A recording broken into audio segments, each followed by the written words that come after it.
Greetings, this is Flares with his lore video. This is going to be the first part. It's going to be a multi-hour series. I think it's clocking at 4 to 5 hours.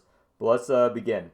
So I'm going to start with the primer. This lore series will have spoilers.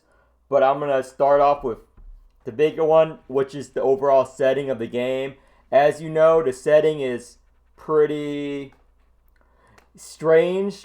And I know you have trouble with the ChatGPT translation, but it has a lot of tie-ins with Lovecraftian lore, Lovecraftian mythos from Lovecraft himself, and Lovecraftian adjacent stories such as from Clark A. Smith. But let's start off. So in this world, this Earth, we are the Keeper, a new student in Mythdag University. Again, I have qualms about this. This university has investigators. To get admitted, you write your name on a tombstone or whatever, and you fight against the Dissolution. The Dissolution is here on the lore page. So what happens when you get dissoluted is you get covered in slime and you get wiped from the memory and existence itself. Every text mentioning you gets detied over, you know. That's the whole thing. People forget about you, forget you ever existed. That's going to play in a lot of Awaker stories. We fight against the D-Riffs, which is the new translation. The D-Tide, the D-Riff, whatever. D-Riffs are classified in C, B, A, S, SS, or SSS tier based on their size. That is why we have this endgame content regional effect D-Tide zone. Except for now, it's alert 1 for 5. But in lore, it's graded by rankings as such. Let's go back to Alluvial War, Forbidding Tomb.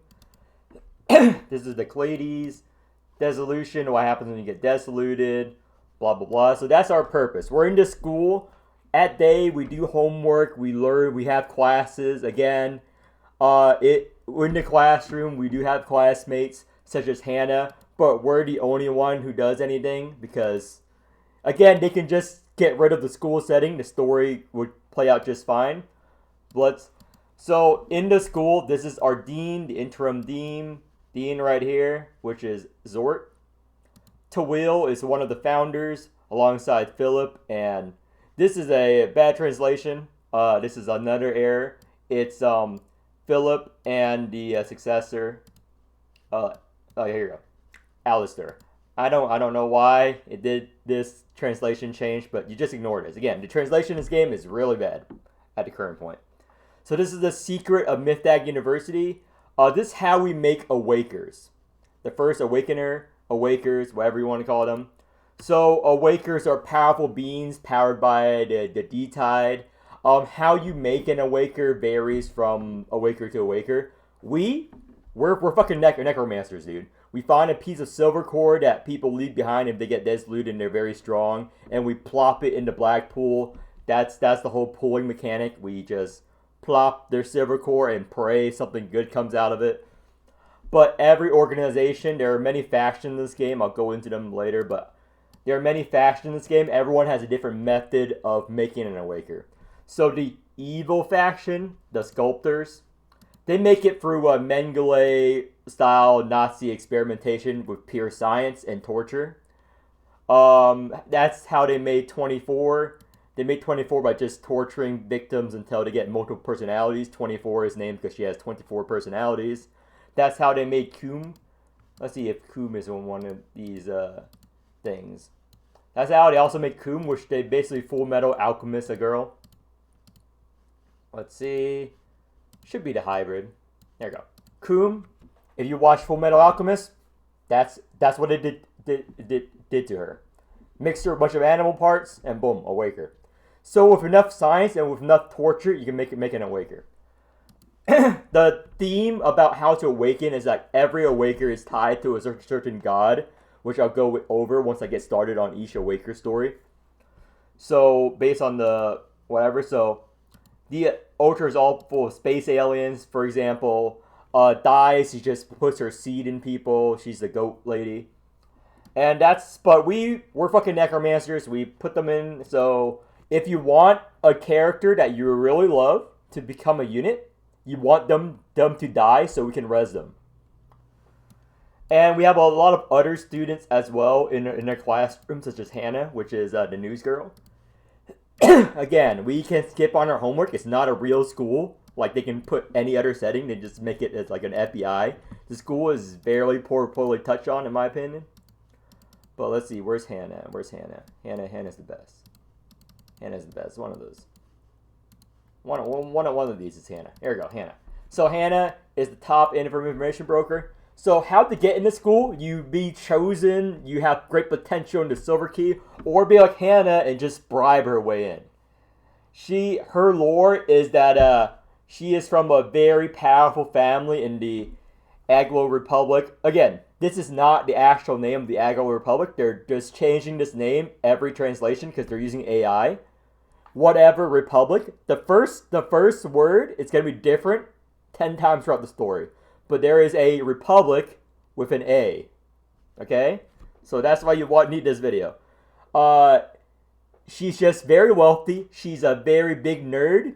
She gets accepted to Mythic University. She doesn't do anything. All she does is write the newspaper and spread propaganda. Again, not all students are investigators. We don't know what they are else to do besides, auxiliary support and keep track of the Awakers. Because the Awakers are on campus and students die all the time. This is like Hogwarts, but worse. In a lot of the Awaker stories, some of them just like kill students. Students just disappear off of campus. So yeah, this is a very bad school to go to. Also, investigators such as William, most of them are only linked to one Awaker. Our gimmick is we can link to multiple Awakers. See the Fate storyline, Fate Grand Order storyline, other Gotcha storyline. We're special. We can link with as many Awakers as we want. Now, why do Awakers need to be linked? Because if they go unlinked or they're too far from their, keeper, their summoner, they go crazy. And they transform and a bunch of nasty stuff that happens to them. Some Awakers are barely tangible, say it's the least. Now let's get started onto the main lore. I'm going to go off the Chaos units. I'll go over the chapter storyline in another video. So this video will be the introduction, which I just did, and the Chaos units. Now, you see on the left-hand corner of my screen, I have like 1 million tabs. This is all the Chaos units and their Lovecraftian story they relate to. I'm going to go over their affinity lore and cover it in depth. If you don't like it, skip the video. I'm not going to talk about any gameplay here. So, Chaos. So the first unit we're going to talk about, the starter girl, Ramona. Let me switch her to normal phone. So Ramona, I'm going to spoil it, but she is Tawil. She is a fragment of Tawil. She is inspired by Yog Sothoth. So let me pull up the wiki here. So it's going to double play. So Umar At Tawil, that is in normal Lovecraftian lore, it's a dude. It's a dude as a gatekeeper to Yog Sothoth. And this is the Silver Key. So in a Lovecraftian story, the Silver Key wasn't a physical object. It was like a concept, but in this game they made it into an actual key and how you link to Awakers. I think I enjoy that. So she's one of the 3 pillars of Cthulhu mythology, mostly of Yog Sothoth. Let me see. I have a picture of Yog Sothoth. Yep, Silver Key. This storyline, if you want to read it, get the general overview. But this is Yog Sothoth right here. He's basically one of the most powerful outer gods in Cthulhu mythology. Now, outer gods in Cthulhu mythology are like unknown gods. He's one of the most powerful. He's more powerful than Cthulhu. He actually birthed Cthulhu, Hastur, and all that. They start off right at the back. So his gimmick is he has a lot of eyes. Now, a lot of artists depict him differently. Like, we can scroll all these artist recommendations. So he has a lot of eyes, and once you beat Chapter 9, you're going to fight a being with a lot of eyes. He has some of his eyes. So they are very true to him there. So, let's go back to the game. So this is Ramona. So she's a student. She's an Awaker. And that's why she's an Awaker. She's part God. So what Tawil did is she split off a fragment of herself. Multiple fragments, and Ramona is a fragment of Tawil. They fuse, just like Dragon Ball Z, and there's multiple versions for her. That's her alt form, G Ramona, when I just transform. So the G version is trapped in another dimension or another timeline where we keep dying because we're bad, and she keeps trying to save us for many, many, many years, unspecified. So that's how she becomes so OP. So this is her after countless tries of saving it. Uh, re zero storyline. Every time we die, she reverts back to the beginning of the day to try to save us. But in that universe, we can't dodge roll. So that's the general gist of this. Tawil is the gatekeeper. Ramona and Tawil are the same person. Now her affinity story is kind of boring. It's just this now you access the affinity story once you get 10. It's just like blah blah blah. Oh, and she was raised by Dexter. I'll go into that later on in the lore storyline. So next unit, Lotan. Now Lotan is a unique thing as she isn't derived from Cthulhu lore specifically. She is derived from the Book of Enoch or Christian culture. Now, statistically speaking, if you're watching this video, most of you are familiar with the Bible. Okay? Most of you are familiar with Christianity. So there's this beast called Leviathan, and there's this beast called Behemoth. If you played Final Fantasy, you know these monsters. They're in every Japanese or East Asian game because they love Leviathan and they love Behemoth because they're badass. Some say it's a sea serpent, but in this game it's a whale. Lotan is from the giant sea monster Leviathan in Christian culture. This is what it looks like. So this is her form. Her human form is a waifu. Okay? And that's why under archive, under weight, she weighs 25 tons. Now these are all accurate, the height, weight. Arita accounts floating, but this is why she weighs as much. This is not a translation error. Because she is actually a whale. She would crush you in bed. She would demolish you. Also, she's like an actual whale. And in one of the storylines, she transformed into a whale and she gives you a ride. So the concept of Leviathan in Christianity is absorbed into a lot of cultures in Mesopotamian region, etc. Any of you who've taken AP history, AP world history, or any history class will know Mesopotamian culture. They like the whale, they like the Lotan, the Leviathan, blah blah blah. Even Viking culture adopted it later on. Thor against Yamander. So this mixes all the serpents, all the sea monsters together. This Lotan is beginning of time. She is an awaker. She's like one of the oldest awakers in history. She's been at the creation. And her gimmick is, in this game, she likes to battle. She exists for the thrill of battle. That's how she gets on. She loves fighting. She fights with Hela in the story. She spars with us. And in the school setting, she's a gym teacher, basically. In a lot of the storylines, it's mentioned that she teaches students how to fight. And she's in a lot of gym classes. So if you want to get beat up by Lotan, you go to PE. Again, the setting is not really well because in university, I don't think you have gym classes. I'm pretty sure I never went to gym class when I went to university. That was a high school thing. So, she's the gym teacher of this fake university. So next is Dahl, which is a professor in this university. Now, Dahl, the original inspiration of Dahl is from H.P. Lovecraft's story, The Whispering Darkness. There's this creature called the Migos. Again, I'm butchering these names. So it's also in this tale.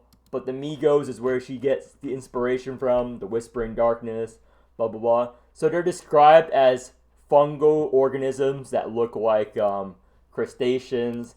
And that's what you see in her design. Let's see the overview. Yep, overview. So the creature is described as having pink color and crab claws in the story. So that's why she has crab claws, and that's why she has these pink thingies. So the Migos communicate with each other by changing the color of their heads.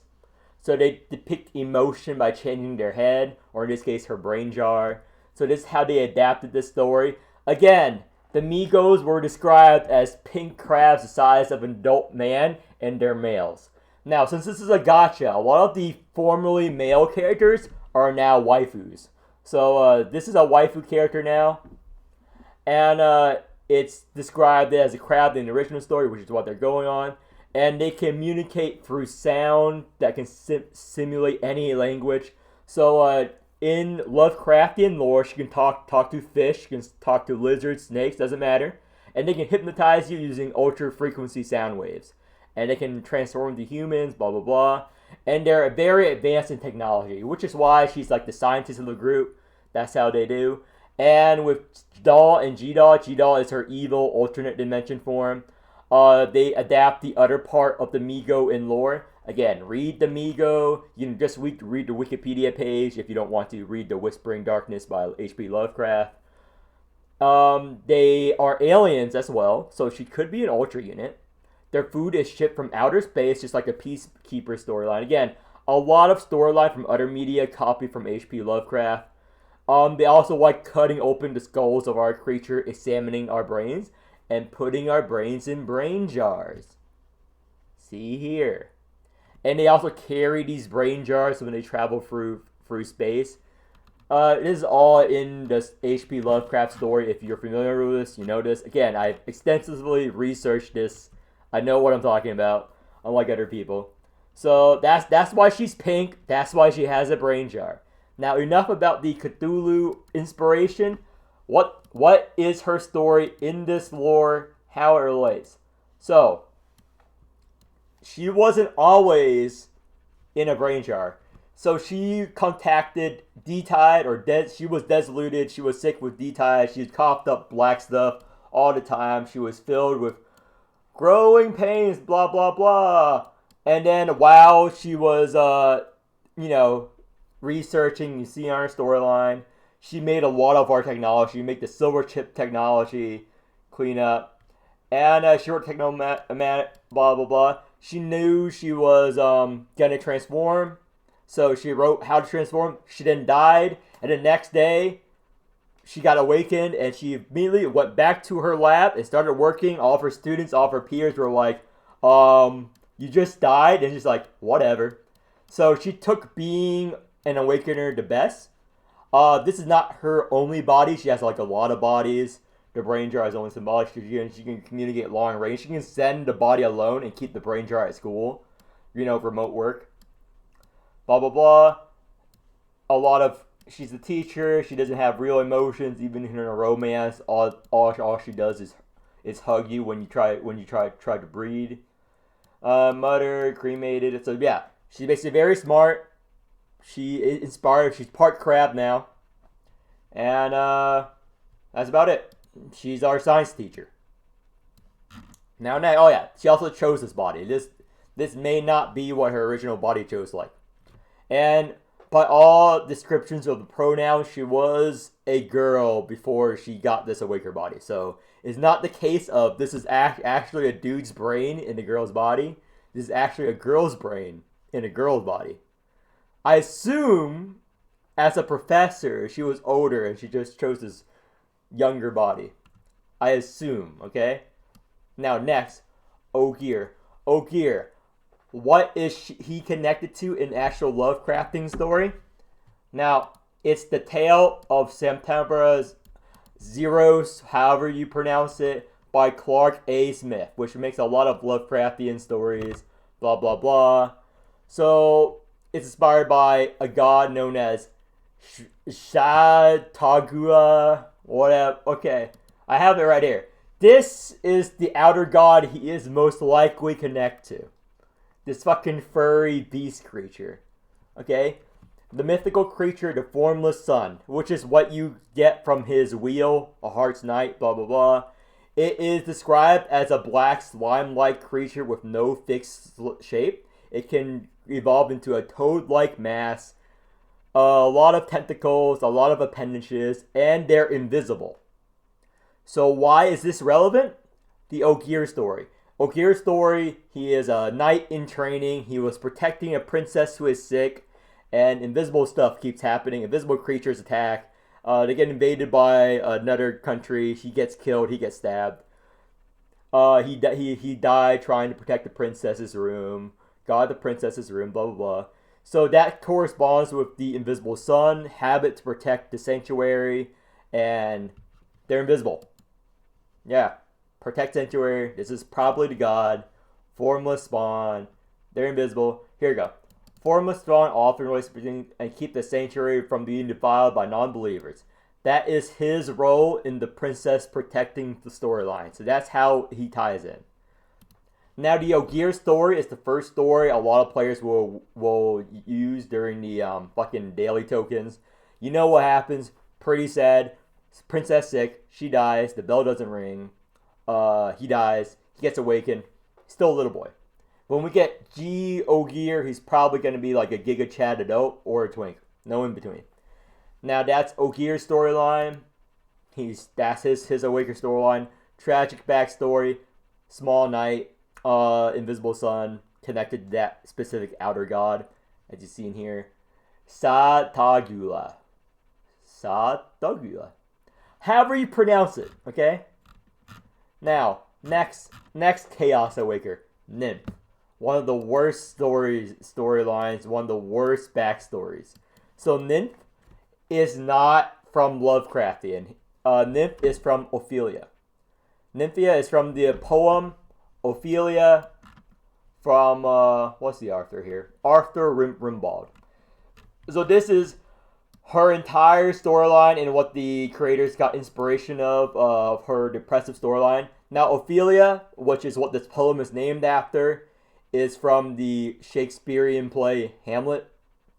Now, in the actual Hamlet play, a lot of people probably read Hamlet if you take AP Lit or you gone through American high school at any point. Revenge plan, blah blah blah, goes crazy, poems and riddles, insane, has powers and plants, blah blah blah, poisonous. Now, Nymph is also a flower that causes vomiting, diarrhea, miscarriage, and death if you eat too many of it. And contact with its juice causes blisters, swelling, redness. Blah, blah, blah. Nymph, the flower. Nymph, the poem. Ophelia, this poem. Ruffle, the water lily. Depressed, I'm so depressed. Down the long black river. 1,000-year sweet madness. Blah, blah, blah. Useless. So this is her storyline. Her storyline is as useless as she is on the fucking tier list. Now, what is her origin story? How dramatic is her origin story? Let's see the affinity lore. Oh, fisherman, blah, blah, blah. Here, she's super kind. She just reads poem and she's just depressed on campus. That is the storyline. I read it, so you don't need it. Her storyline, even her actual storyline, she's just depressed all the time and she wants to die. Blah, blah, blah. There we go. Her parents' sorrowful faces and this. You can probably just speed through this. But again, this is all her fitness storyline. So her storyline, she's sick all the time. Her parents use all their money treating her because she's sick all the time. She's locked up in her room. She's fragile like a flower. She writes sad poems and riddles. And she only speaks in poems and riddles. And she has flowers that die because she's depressed. So her parents, they ran out of money. She feels sad and even more depressed because, oh no, why was I bored? Why am I so sick? My parents care for me so much. They're spending too much money on me. Oh no, I'm so sad. And her parents find up a secret medicine. They get on a boat. They go on a boat trip to find a secret rare foreign medicine. They die on the boat, just like the Frozen storyline, except for they actually die. Now, the Frozen storyline, oh no, they died. She's running out of money to stay at her special hospital place. And then she walked into the ocean and she drowned. That's her. And then, centuries later, we awaken her.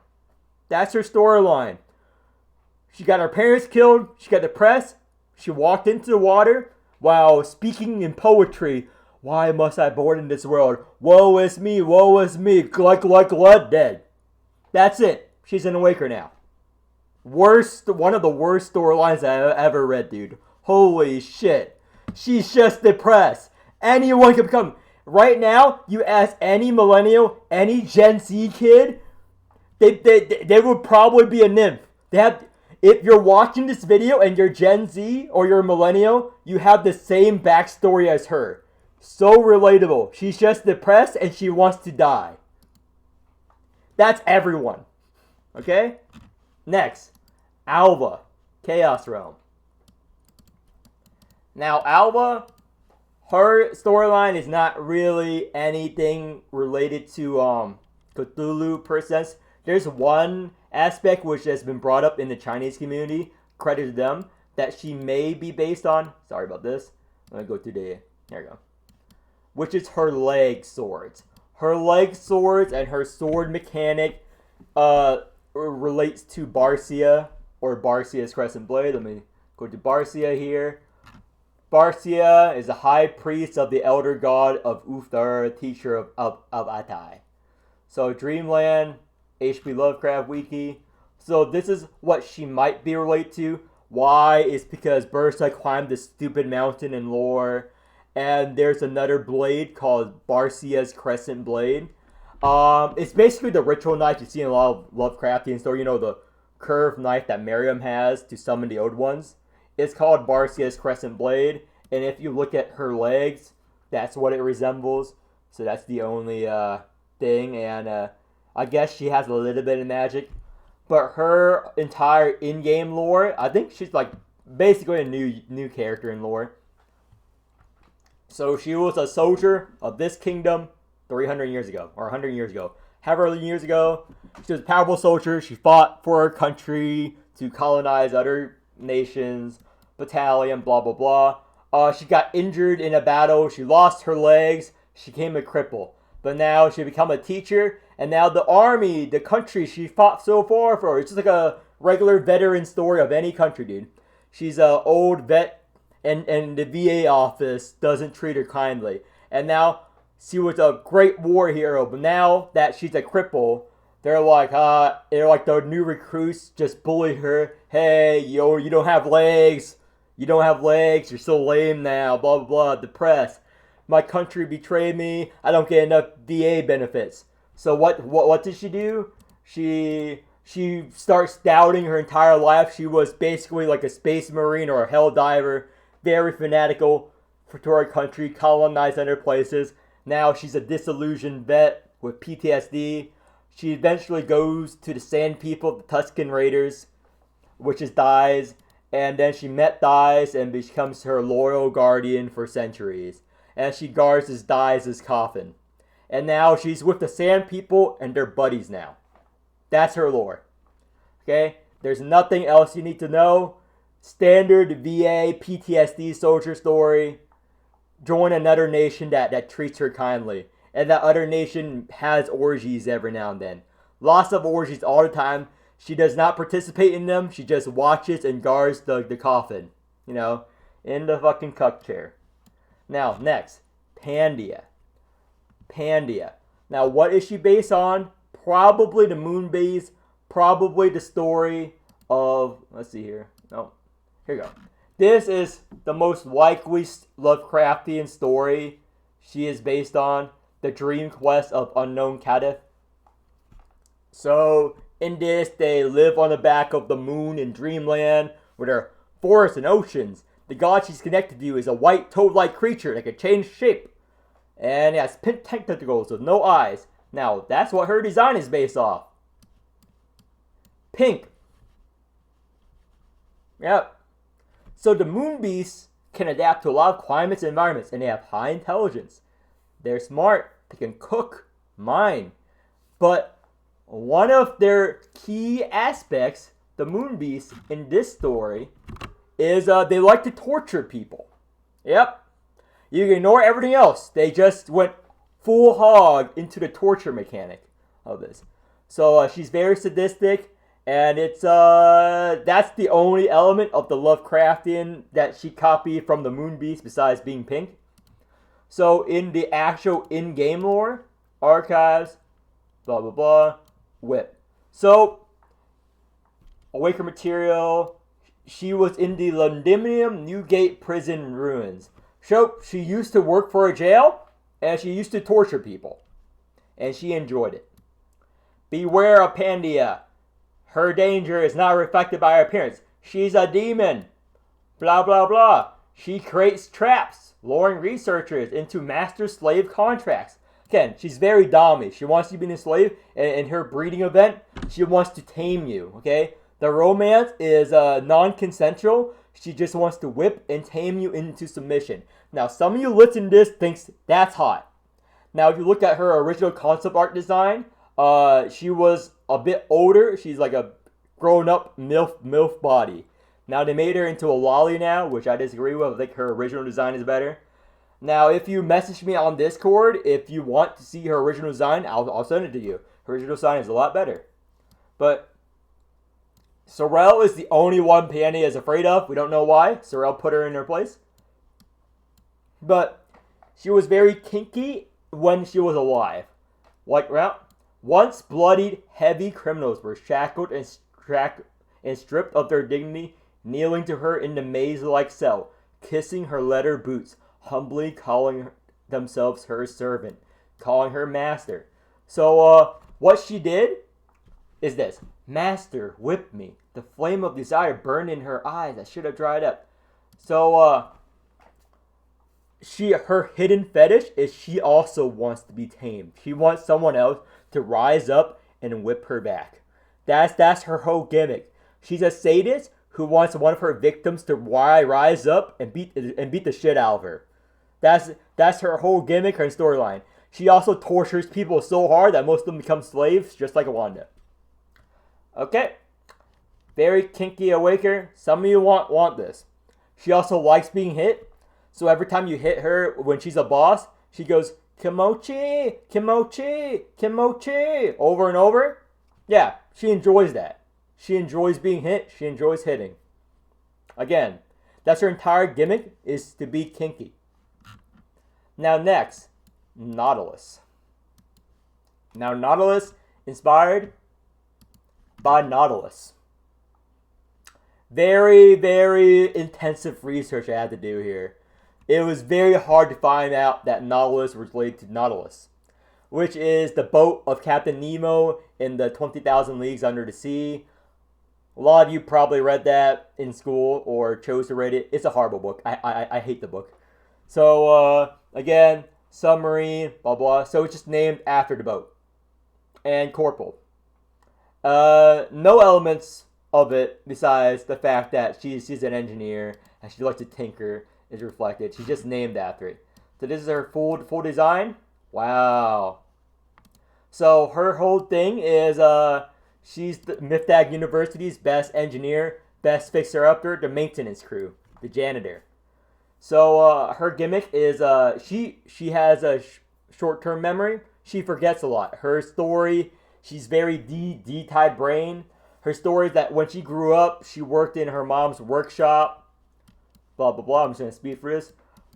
She has memory loss, so when she was working with her mom taught her everything she knows about how to repair, how to make machinery. But her mother held her hand, teaching her how to weld metal quickly. And while saying, machine-like people each have different temperaments and personality. Blah, blah, blah. Like friends. Machines are friends too. Blah, blah, blah.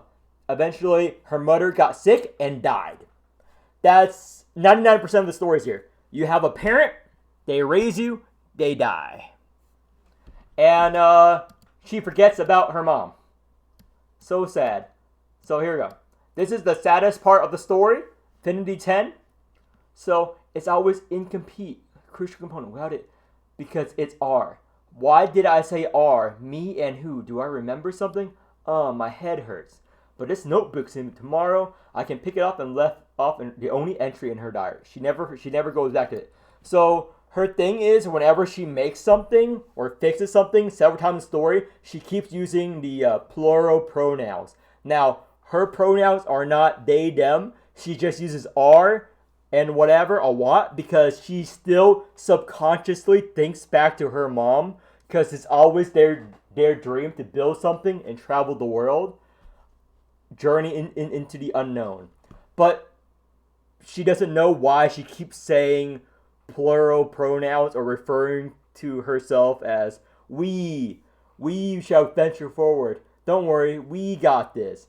Don't worry, we will take care of it. Because subconsciously, she still thinks back to her mom. Like she thinks her mom is working with her, but she forgot about her mom. She does not know why she keeps using we. Why she keeps using R. We fixed it up. our work is now complete.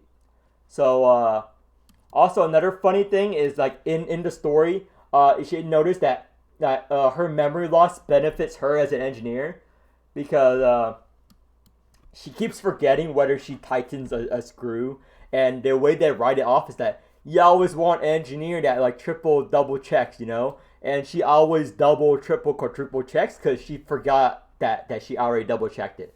So that's why she's a good engineer according to lore. Even though if you're an actual engineer, if you actually work in any sort of physical thing, you can over tighten screws. That is actually bad. Like I build PCs as a hobby. I build water cooled PCs. Just message me. I'll link you a couple of my works. Again, over tightening is bad. That's a very bad piece of lore that they wrote, in my opinion.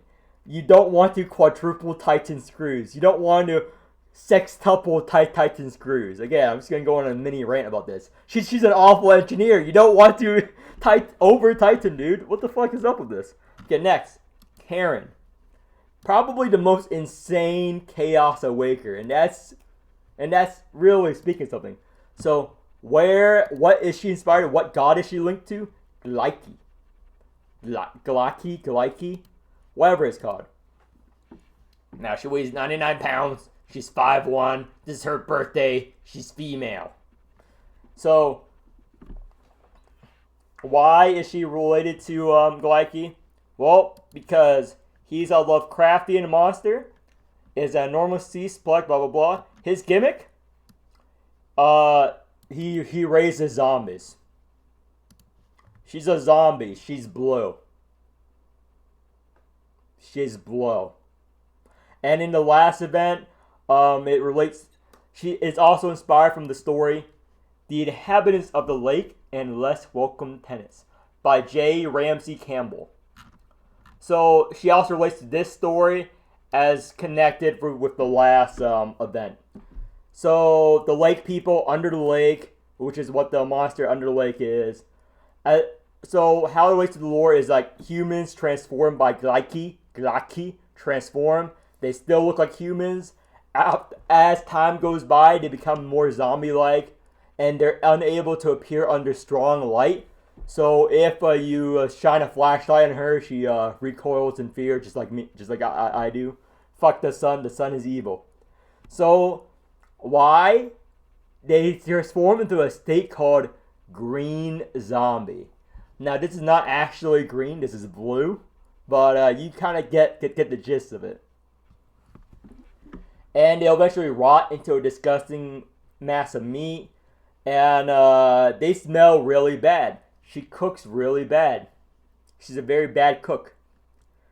And they cannot survive in the sunlight, but they're not afraid of light, and they're zombies. So that's the outer god she is contacted to. But her storyline is more twisted.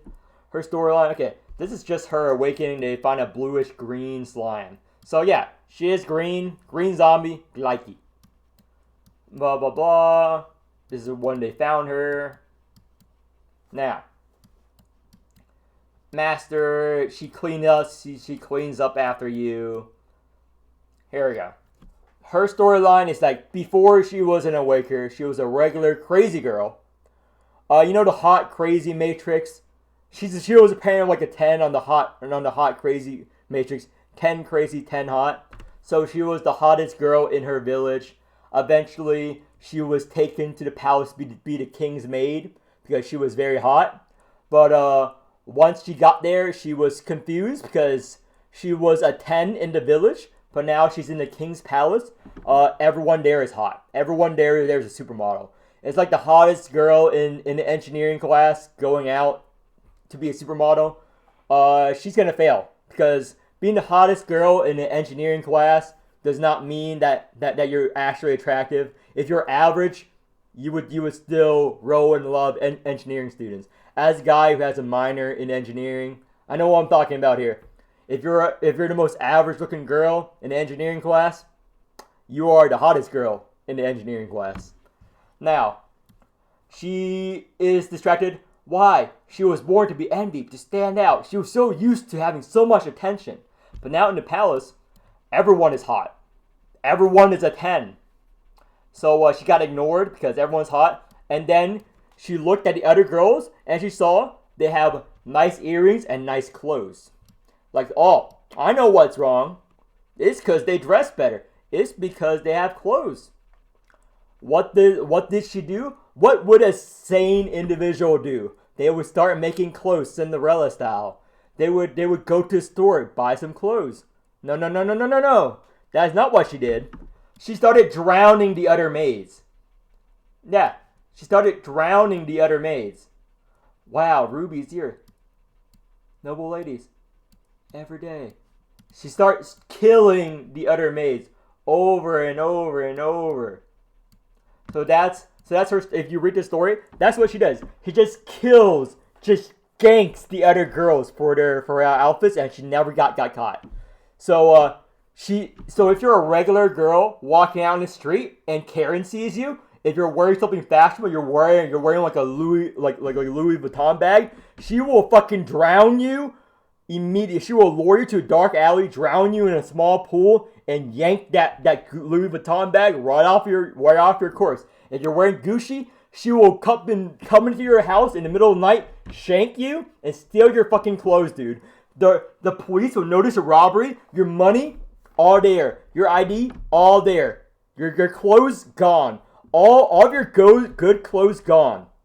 And she'll just leave you with like the trash coats on your corpse. So it would probably be tragic if you're a girl. Probably be tragic if you're into fashion. Because people are going to go into your murdered home and see, wow, this girl's fashion taste is awful. Because she would yoink all your good clothes. So all you have would be like pajamas and, t-shirts and all the clothes you don't normally wear in public. Like, this girl, pretty bad fashion sense. Because this little demon, this little gremlin, stole all of your good clothes.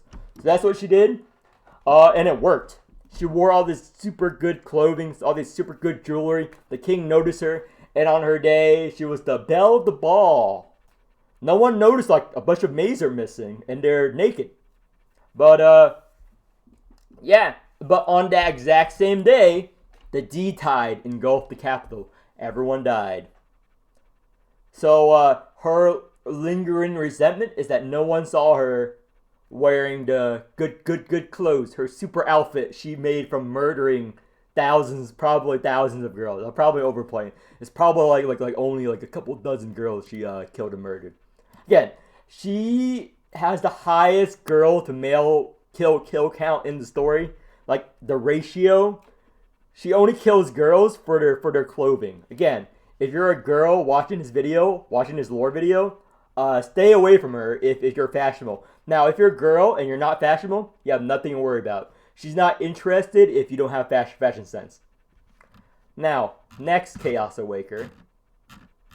Like, what do I have left? I'm gonna think. What do I have left? Missing something. Oh yeah, 24. Oh yeah, 24. I already detailed it. So she was an experiment by the sculptors. Basically what happens is she was captured. She was a girl. She was Jenkins' adoptive sister. She adopted Jenkins. She found Jenkins. It's quite a sad story.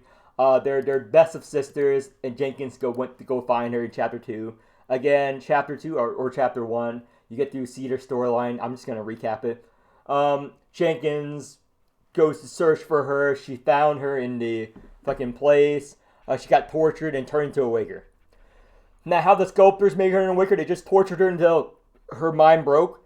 And she now has 24 different personalities. In her storyline, you get to meet some of them. One of her personalities, she's a cat.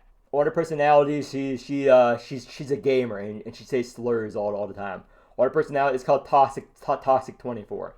She's a maid in another personality. Again, fanfic it up because they haven't covered all of her personalities. But one of them is literally a cat. She wears cat ears and stuff. So yeah, she has mental disorders, and that's her whole mechanic. Whatever. And Jenkins' sister. So that's her. She got tortured into being an Awaker. Now Lily, Frances, her mother in her storyline went to go find her. She forgot what she looked like, so she was conducting experiments on Lily, the Awaker. Lily got awakened, coincidence. So Frances, in order to resurrect her daughter, Again, Frances did not know that Lily was her daughter all along, but she like committed like thousands of painful experiments on Lily, not knowing she was her daughter. She tried to resurrect her daughter, which is Lily. Sad story. Lily endured, and eventually, at the end of the story, they remembered that Frances is her real mom and Lily is her real daughter. They make up. Frances is now battling Cerberus for 1,000 years in the dimension and will probably be an Ogier in Arc 2. So that's her entire story. Also, she has this big black balls and she's a DR Ogier. Again, she's a pretty decent defense unit. I just don't like using her because I don't like using lollies on my team. That's just me. Yeah, that's her storyline. She's just a child who died and now is not dead. So Riker is one of the more funny storylines. Again, all the furries in this video are looking forward to this part. So he's not a furry by choice. He wasn't born as a furry. So he has no relation to Lovecraftian story besides N, which is not like I'm not gonna pronounce his name. It's N. So Riker was a detective for a private detective. Think Jessica Jones. Except for his gimmick is that he's an awful detective. He's not Batman. He's not Jessica Jones. He is just extremely lucky. He is a guy who through life got born with low stats and everything, but charisma and luck. He maxes out charisma and luck to the max whenever he becomes investigator in his storyline. Let's see. Here we go. Competent advisor, blah, blah. Trivia matters. Satisfactory results. He's on campus. That's getting nerd murder case. Yeah. So, he has never lost. He has never known to be unlucky. When he goes onto a crime scene, like in a lot of his lore, evidence just happens to fall on his lap, like literally. In one storyline, when you go into it, deep into the storyline, like he was looking for a murder, and while just walking around randomly, this is his strategy. He goes to the crime scene and he just walks around. He does not walk around with intent. He just walks around and evidence just flows in for the wind into his lap. One time when he was just walking around, the murder suspect ran out of a house when he was just happened to pass by with a bloody knife in his hand, and he's like, problem solved. I solved it. The world's greatest detective. And he gambles and he always won. Now QN, which is a god. N is one of the most powerful gods. He's one of the outer gods. So he basically found N is a criminal.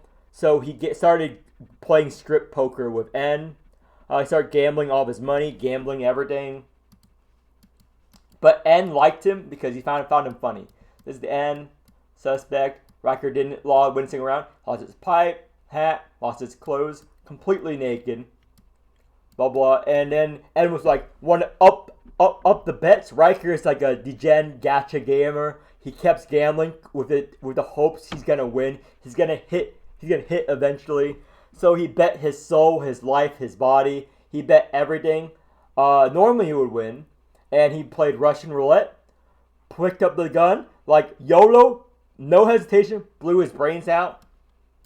And N was like, holy shit. He didn't even hesitate, dude. He just revived him. And then normally when people got revived after blowing their brains out, they're like, holy shit, what just happened? Riker was just like, okay, what are we betting on next? Okay, I'm going to win this time, dude. I'm going to win this time. Okay, those other 100 times are just flukes, but I'm going to win next time, dude. He's a fucking gambling addict. And eventually, N revealed himself. I'm a god. You sure you want to continue this thing? Oh yeah, whatever. You're god. You chicken, dude. You chicken. You're gonna lose. And like, eventually, he lost again. He believed in his luck. Also luck. And then his body completely disappeared. But N misses him because N found him amusing because he's the only guy he hasn't tortured through his schemes through the thousands of years he's been on Earth that never gives up. And N wants to break him and dominate him. Again, there are a lot of gay fanfics for their N and Riker romance, but in the actual story, There's no romantic implications yet. Okay? It's just all hinted at. They never fucked. Now, a lot of people, very controversial, will say that N and Riker fuck all the time. Gay fanfics everywhere. He probably has the most gay fanfics out of any unit in the game because he's the only furry. Now, after his body's gone, N starts missing him. But he has his soul, but doesn't have his body. And he just rummages through his inventory like any god does. And he just happens to have this furry body from another bet with another person. And he just put his soul in this furry body. And Riker didn't even question it. And just like, you want to gamble again? Didn't question he's now in a furry body. Again, he's not a furry by choice. And he's one of the few Awakers that isn't resurrected. All N did was put his soul into a living body. So this is not his body. It's just some random furry body that N had in his inventory. Again, a lot of fanfics theorize that he has that random furry body because N is into furries and wants to put Riker's body into a furry body to fuck him. Again, this is all fanfic, not canon. But you can make it your own canon if you're a furry degenerate watching this video. Go ahead. Now, at the school, his charisma is pretty high. Like, he was actually a good teacher, a good investigator. All the students looked up to him. All the Awakers look up to him. Like, hey, this guy's a good mentor. He's pretty cool. He hangs out with us. N got jealous. Now, spoilers, N is Dexter. N took over Dexter's identity, and Professor Dexter got jealous. The spotlight has been stolen by the youth. So everyone was fangirling over Riker, male and female alike. So Dexter got him into gambling again. So he eventually graduated. Riker's time eventually decreased. And he started gambling all the time in the basement. Again, there's a lot of gay fanfics taking this overboard. Like there's one fanfic where Dexter lures him into the basement. And you fill in the blanks. I'm not going to go entertain this fanfic any longer. But again, basement fanfic. Put those two together in your brain. You know how it worked out. Okay? So that's the end of my chaos lore video in the primer. That's all the units, all the lore, and all the original Cthulhu mythos. Oh, also this. Alba, the Outer God, Great Old One, is related to another Awaker. Oh yeah, Hamill, almost forgot about him. Hamill. There we go.